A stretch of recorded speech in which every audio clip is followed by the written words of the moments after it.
I am the Tofu Golem. Please enjoy the video. You begin by locking down what you already know: tempo, key, genre, and any lyrics. Once done, record a clean 10 to 30-second clip or mark the timestamp in the app you found it on. Make sure to write down unique sounds or instrument cues and the context, episode name, ad, or venue.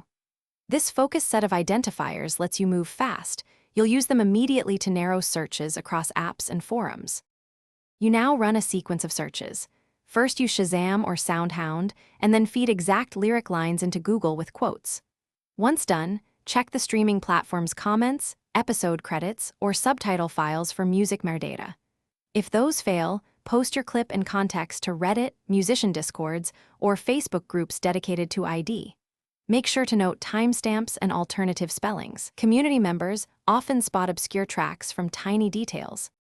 You finish by confirming the candidate track across at least 2 authoritative sources, comparing metadata, release dates, and credits. Once done, purchase or stream from official platforms to ensure it's the same recording and check liner notes. If you still can't find it, re-record a cleaner sample or isolate the instrument/sample that stands out and search that. Make sure to try different apps and community experts. Troubleshooting often succeeds when you improve clip quality or Thanks for watching. Consider subscribing if we helped you today.